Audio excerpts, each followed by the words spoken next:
Revelation called the early saints to gather to Missouri to build the city of Zion.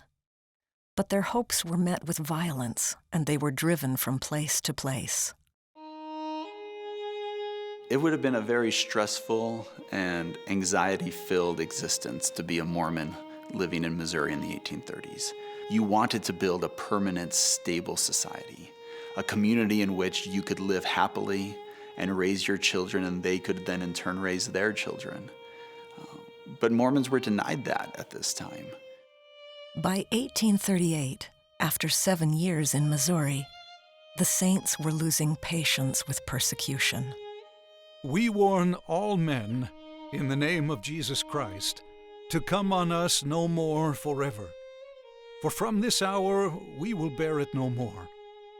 That mob that comes on us to disturb us, it shall be between us and them a war of extermination. We will never be the aggressors. We will infringe on the rights of no people, but shall stand for our own until death. Sidney Rigdon. The saints did not wait long to have their approach tested. In August, voters in Daviess County tried to block Mormons from voting, and a fight broke out. The persecutors of the saints are not asleep in Missouri. Joseph Smith.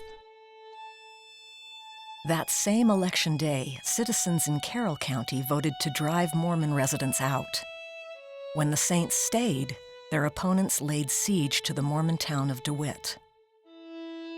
The DeWitt saints hoped for protection, but local militia members sympathized with the mob, and Governor Lilburn Boggs ignored their appeals for help. So in early October, they accepted the mob's demand that they leave immediately. When observers saw that the government would not protect Mormons, mobs headed toward Daviess County. And the saints, worried that their neighbors there would help the mobs drive them out, went on the offensive. The Mormons were no strangers to persecution, and they'd certainly defended themselves before, even firing back upon mobs that first fired on them. But this was different.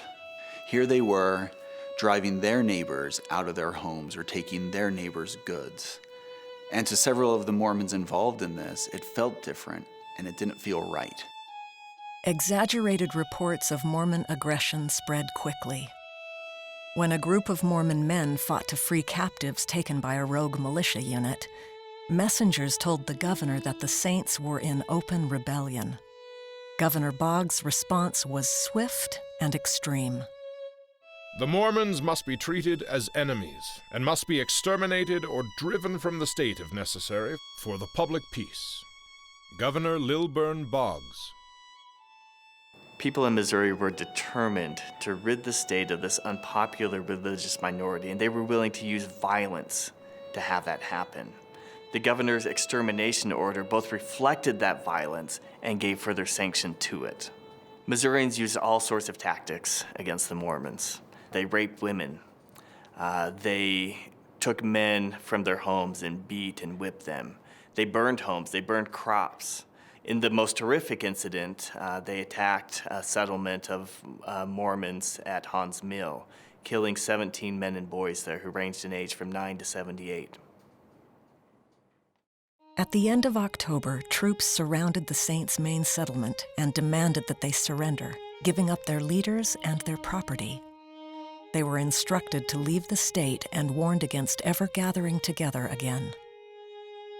I would advise you to scatter abroad, and never again organize yourselves with bishops, presidents, etc., lest you excite the jealousies of the people, and subject yourselves to the same calamities that have now come upon you. General John B. Clark. Over the winter, with Joseph Smith still in prison, the Saints made their way out of Missouri. Brigham Young and others led efforts to help the poorest Saints move. After they left Missouri, the Mormons debated General Clark's advice. Should they cease to gather together as a people and just blend in with the rest of society? They decided no. They needed to continue to be a distinctive people. And that sense of how to retain that distinctiveness has followed the Saints ever since. followed them to Illinois, and it followed them to Utah, and it continues with us today.